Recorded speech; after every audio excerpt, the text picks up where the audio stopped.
இறைவனே எஜமானர். அனைவருக்கும் வணக்கம். இது உங்கள் பகுதி சாய் தக்ஷணா. லாஸ்ட் வீடியோலே பார்த்தோம், நான் புகுந்த வீட்டுக்கு போகும்போது பாபா என்னை வெல்கம் பண்ணார், சித்திர ரூபத்தில் அங்கே இருந்தாருன்ட்டு. அடுத்து என்ன நடந்ததுன்னா, எங்கள் வீட்டில் எப்போவும் என்ன ஒரு பழக்கம்னா, ஏதாவது ஒரு நல்ல விஷயம் எங்கள் வீட்டில் நடந்ததுன்னா நாங்கள் பாபா கோயிலுக்கு அன்னதானம் கொடுக்குறது எங்கள் அம்மாவோட வழக்கம். ஸோ கல்யாணம் முடிஞ்சதுக்கப்புறம் மொதல் அம்மா வீட்டுக்கு வரும்போதே எங்கள் அம்மா எங்களை கூட்டிகிட்டு போன இடம் பாபா கோயில் தான். அங்கே நானும் என் ஹஸ்பண்டும் சேர்ந்து போயிருந்தோம். எங்கள் கையாலேயே அன்னதானத்துக்குள்ள பைசாவையும் எங்களை கொடுக்க வச்சாங்க. அதுக்குள்ளே பைசாலாம் கொடுத்துட்டு அங்கே சாமி கும்பிட்டுட்டு வீட்டுக்கு வந்தாச்சு. இதெல்லாம் நடக்கிறதுக்கு முன்னாடியே பாபா ஒரு சின்ன குறிப்பு கொடுத்துருந்தாரு. என்னென்னா, ராமநவமி திருவிழாவை ஒட்டி நல்லது நடக்கும் அப்படின்ட்டு. அப்போ அது புரியலை. என்னென்னா, எனக்கு மேரேஜ் ஏப்ரல் தான் நடந்தது. ஸோ அந்த ராமநவமி திருவிழாவை ஒட்டி தான் அந்த கல்யாணம் நடந்தது. இப்போ இருக்க சுச்சுவேஷனுக்கு அவர் கொடுக்குற ஒவ்வொரு பதிலும் எவ்வளோக்கு எவ்வளோ புரியும், இல்லை அது நடக்கும்னு நம்பிக்கை இருக்கோ, அப்போ அந்த நம்பிக்கை இல்லை. ஆக்சுவலாக அதெல்லாம் என்னால் புரிஞ்சுக்கிட முடியலை. நம்பிக்கை இல்லைங்கிறத விட அது என்னால் புரிஞ்சிக்க முடியலை. பாபா சொல்கிறது இதுதான் குறிப்பு, இதுதான் உனக்கு நடக்கும், இப்படி தான் இருக்கும் அப்படிங்கிறது என்னால் அந்த நேரத்தில் அந்த பக்குவம் இல்லாததுனால அதை புரிஞ்சிக்க முடியாத தன்மையில் இருந்தேன். இப்போ அதை யோசித்து பார்க்கேன், அப்போ அப்படி நடந்ததில்ல, அப்போ அவர் சொன்னது கரெக்டு தானே அப்படிங்கிற அளவுக்கு இப்போ அது எனக்கு ரியலைஸ் ஆகுது.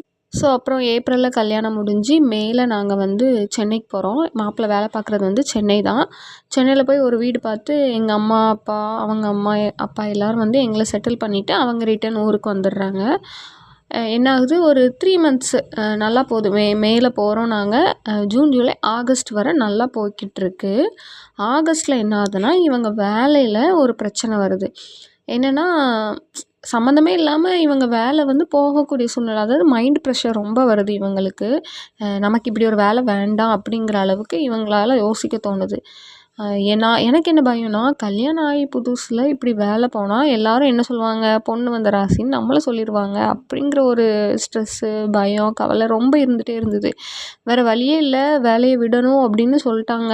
ஊர்லேருந்து அவங்க அம்மா, எங்கள் அம்மா அப்பா எல்லோரும் என்ன சொல்லிட்டாங்கன்னா, வேலை போனாலும் பரவாயில்ல, நீங்கள் வந்துடுங்க, எதுக்கு இவ்வளோ ஸ்ட்ரெஸ்ஸாக அங்கே இருக்கீங்க 2 பேரும், இப்போ தான் கல்யாணம் ஆயிருக்கு, சின்ன பசங்க வேறையா அப்படின்னு சொல்லிட்டு அவங்க ஃபீல் பண்ணுறாங்க. சரி, வேறு வழியே இல்லாமல் நாங்கள் என்ன பண்ணிட்டோம், ஃபஸ்ட்டு இப்போதைக்கு வீடெல்லாம் காலி பண்ணாமல் வேலையை லீவ் மாதிரி போட்டுட்டு ஊருக்கு வந்துட்டோம். 10 நாள் ஊரில் இருந்தோம். அப்போ கல்யாணம் ஆன புதுசு. எனக்கு அந்த ஃபினான்ஸு பற்றி எதுவுமே தெரியாது. அவங்க தான் எல்லாத்தையும் மேனேஜ் பண்ணாங்க. எங்கள் மாமியார், அப்புறம் எங்கள் அம்மா அப்பாவுக்கு எதுவும் தெரிஞ்சிருக்கும் மேபி. அப்படியே என்ன ஆயிடுச்சுன்னா, போய்கிட்டு இருந்தது ஒவ்வொரு நாளும். 10 நாள் கழிஞ்சதுக்கப்புறம் திரும்ப ரிட்டன் இங்கே ரிசைன் லெட்டர் கொடுத்துட்டு என்ன ஆகிட்டு, வேலையை ரிசைனே பண்ணிட்டாங்க. பண்ணதுக்கப்புறம் என்ன பண்ணேன்னு யோசிச்சுட்டு இருக்கும்போது இவங்க மும்பையில் இருந்தாங்க, நான் சொல்லியிருக்கேன். ஸோ ஹிந்தி தெரியும், எல்லாம் தெரியுமா. சரி, அப்போ இவங்க அந்த டைம் தான், அந்த கரெக்டாக ஆகஸ்ட்டில் வேலை போகுது. செப்டம்பரில் கணபதி வருது. கணபதிக்கு நாங்கள் என்ன பண்ண வரோன்னா, மும்பை போகிறோம். அந்த மும்பைக்கு போகிற வரைக்கும் எனக்கு தெரியாது இது பாபாவோட பிளான் தான். ஏன்னா, அவர் எப்படி சிட்டுக்குருவி காலில் நூலை கட்டி இழுக்கிற மாதிரி ஒவ்வொருத்தரையும் இழுப்பார். அதே மாதிரி எங்களை இழுத்துருக்காரு. இது எனக்கு எப்போ தெரியும்னா, நாங்கள் மும்பை போனதுக்கப்புறம் தான் தெரியும். இதுக்கு தான் வேலையில் இவ்வளோ பிரச்சனை வந்ததா, சம்மந்தமே இல்லாமல் கல்யாணம் முடிஞ்சதுக்கப்புறம் திடீர்னு வேலை இப்படி போச்சுதா அப்படிங்கிறது. ஸோ இப்போ என்னாச்சுன்னா, எங்களை இங்கேருந்து வேலையிலேருந்து தூக்கி அப்படியே லிஃப்ட் பண்ணி எங்கே கூட்டிகிட்டு போகிறாரு, மும்பைக்கு கூட்டிகிட்டு போகிறாரு. பாபா மும்பைக்கு கூட்டிகிட்டு போகிறாங்களா. போனதுக்கப்புறம் அங்கே என்ன நடக்குதுங்கிறது தான் விஷயமே இருக்குது. ஆக்சுவலாக பார்த்தா மும்பைக்கு கணபதி பார்க்குறதுக்காக நாங்கள் போயிருந்தோம். அங்கே என்னோடய சித்தி வீடு இருக்குது, அங்கே தான் நாங்கள் ஸ்டே பண்ணியிருந்தோம். கணபதி பார்க்க போயிருக்கும்போது அவங்க எல்லாருக்கும், இப்போது ஆக்சுவலாக எங்கள் ஃபேமிலியில் உள்ள யாருக்குமே இவங்களுக்கு வேலை போயிட்டுங்கிறது தெரியாது. அவங்களோட வீட்டில் 1-2 பேருக்கு தெரிஞ்சால் என்னை பற்றி நினைப்பாங்க, கல்யாணம் ஆன உடனே வேலை போயிட்டுன்னு என்ன தப்பாக நினைப்பாங்க. எங்கள் ஃபேமிலிக்கு தெரிஞ்சதுன்னா, அப்போ ஏமாற்றி கல்யாணம் முடிச்சிட்டாங்களா வேலை இருக்குன்னு அப்படி சொல்லி நினைப்பாங்க. ஏன்னா கல்யாணம் ஆகி 3 மாதத்துல இப்படி வேலை போயிட்டு அப்படின்னு சொல்லிட்டு நினைப்பாங்கன்னு சொல்லிட்டு நாங்கள் யாருக்கிட்டையுமே சொல்லலை. ஆக்சுவலாக அவங்களுக்கு வேலை இல்லாமல் தான் நாங்கள் போனோம். ஆனால் அவங்ககிட்ட என்ன சொன்னோன்னா, நாங்கள் கணபதி பார்க்க வந்திருக்கோம், கல்யாணம் ஆன புதுசுன்னு சொல்லியாச்சு. பாபா எப்படிலாம் நடத்திருக்காரு பாருங்கள். நாங்கள் போயிட்டு இவங்க ஆக்சுவலாக மும்பையில் இருந்திருக்காங்கனால அவங்களோட ஃப்ரெண்ட்ஸ் கேங்லாம் அங்கே இருக்காங்க. இவங்க என்ன பண்ணிட்டாங்க, கணபதி பார்க்க போயிருக்கும்போது சும்மா ஃப்ரெண்டை பார்த்துட்டு வரேன்னு சொல்லிட்டு இவங்க போயிட்டு ஆக்சுவலாக ஒரு ஃப்ரெண்டு மூலமாக இன்டர்வியூ அட்டன் பண்ணாங்க. இன்டர்வியூ அட்டன் பண்ணோன்னா இங்கேருந்து ஒரு 5000 சேலரி இன்க்ரீஸ் ஆகி எங்களுக்கு அங்கே மும்பையில் வேலை கிடச்சிது.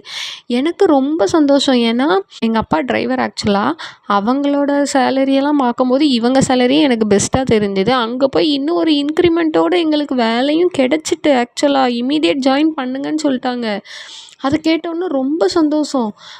கணபதி பார்க்க போனோம், ஆனால் எங்களுக்கு வேலையும் கொடுத்துட்டாரு அப்படின்னு சொல்லிட்டு அவ்வளோ ஒரு சந்தோஷம். ஏற்கனவே வேலைலாம் போயிருக்கோங்கிறது எங்களுக்கு மட்டும்தான் தெரியும். ஆனால் சேலரி கூடங்கும்போது அப்போ அங்கேயே இருந்துடலாம் அப்படின்னு சொல்லிட்டு உடனே நாங்கள் என்ன பிளான் பண்ணிட்டோம், அங்கேயே ஒரு வீடு பார்க்க ஆரம்பிச்சிட்டோம். வீடு பார்க்க ஆரம்பிச்சிட்டு இங்கே உள்ள சென்னையில் இருந்த வீட்டை காலி பண்ணி என்னோட ஹஸ்பண்டோட தம்பி வந்து எல்லாத்தையும் காலி பண்ணி அவங்க எங்களுக்கு அங்கே ஷிஃப்ட் பண்ணிட்டாங்க. என்னென்ன திங்ஸு மும்பைக்கு வேணுமோ அதை எல்லாத்தையும் எங்களுக்கு என்ன பண்ணிட்டாங்க, மும்பைக்கே ஷிஃப்ட் பண்ணிட்டாங்க. நாங்கள் எந்த பக்கமும் அலையலை. இங்கேருந்து போனோம் கணபதி பார்க்க, அங்கேயே எங்களை ஸ்டே பண்ண வச்சுட்டாரு பாபா. அப்போ கூட எனக்கு தெரியாது இதெல்லாம் அவர் பிளான் தான்ட்டு. இன்னும் போக போக அவர் பண்ணினார் பாருங்க, எதுக்கு எங்களை அங்கே கூப்பிட்டாரு அப்படிங்கிறது அதுக்கப்புறம் தான் தெரிஞ்சுது. மொத்தத்தில் என்ன தெரியுமா தெரிஞ்சது, நமக்கு ஒரு விஷயம் தப்பாக நடக்குதுன்னு நமக்கு ஃபீல் ஆச்சுன்னா அது ரொம்ப நல்லதுக்கு தாங்கிறது எங்களுக்கு லேட்டாக தான் ரியலைஸ் ஆச்சு. உண்மையிலே அவ்வளோ சின்ன வயசில் எனக்கு அப்போ அது புரியலை. இப்போது ஆக்சுவலாக ஒரு 5 to 6 இயர்ஸ்க்கு மேலே ஆகுது. இப்போ ஒவ்வொன்றையும் நினச்சி பார்க்கும்போது அதெல்லாம் எப்படி கடந்து வந்தோம், அந்த நேரத்தில் அது கஷ்டம்தான், ஆனால் அது கடந்து வர வச்சார். ஆனால் அதுக்கு பின்னாடி ஒரு காரணம் இருந்ததுங்கிறது எனக்கு ஒரு 5 வருஷம் 3 வருஷம் ஆனதுக்கப்புறம் தான் தெரிஞ்சுது எதனால் அப்படி நடந்திருக்கு. இப்போ நான் அங்கே போகாமல் இருந்திருந்தா எனக்கு இதெல்லாம் கிடச்சிருக்காது அப்படிங்கிறது கூட எனக்கு இப்போ தான் தெரியுது. அதனால் எப்போதுமே வாழ்க்கையில் ஏதாச்சும் ஒரு தப்பாக நடக்குது, இல்லை கஷ்டமாக இருக்குது அப்படின்னு ஃபீல் பண்ணிங்கன்னா கவலைப்படாதீங்க. கொஞ்சம் வெயிட் பண்ணுங்கள். கொஞ்சம்னா அது நாளைக்கா இருக்கலாம், மறுநாளாக இருக்கலாம், ஒரு மாதமாக இருக்கலாம், வருஷங்களாக இருக்கலாம். ஆனால் அந்த வெயிட்டிங் பீரியட் தான் ரொம்ப மஸ்ட்டு. அந்த வெயிட் பண்ணி நீங்கள் அதுக்கப்புறம் ரியலைஸ் பண்ணுவீங்க பார்த்தீங்களா, அப்போதான் அந்த கஷ்டத்தை கடந்ததுக்குள்ள காரணமும் உங்களுக்கு தெரியும், நல்லதுக்கு தான் அப்படிங்கிற ஒரு ஃபீலும் உங்களுக்கு வந்து புரியும். சரி, அவர்கிட்ட இழுத்துட்டாரு. நம்ம இப்போது சவுத்துலேயே இருக்கோம், என்னடா நார்த்துக்கு போகிறோமே, எனக்கு வந்து நார்த் இந்தியனே வேணாம், எனக்கு மும்பையே வேணாம், எனக்கு மும்பை மாப்பிள்ளை வேண்டான்னு சொல்லி தான் நாங்கள் ஒரே ஒரு கண்டிஷன் போட்டேன். ஆனால் என்னை வந்து அவர், நீ இப்படியா நினைக்க, நான் எங்கே இருக்கேன், நீ எங்கே இருந்துக்கிட்டு என்ன பேசுகிற அப்படி சொல்லிட்டு சென்னை மாப்பிள்ளையை ஃபிக்ஸ் பண்ணி வேலையை போக வச்சு டக்குன்னு ஒரு லிஃப்ட் பண்ணி இழுத்தாரு பார்க்கணும் மும்பைக்கு.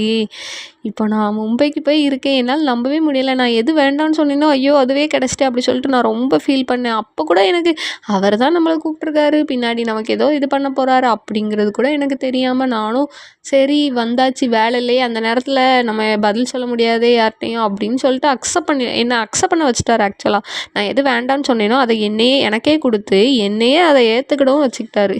இப்படி பண்ணவர் அதுக்கப்புறம் பண்ணினார் பாருங்கள் விஷயம். 1 இல்லை 2 இல்லை, நிறைய இருக்குது. ஸோ ஸ்டே டியூன் மக்களே. ஓம் சாய்ராம்.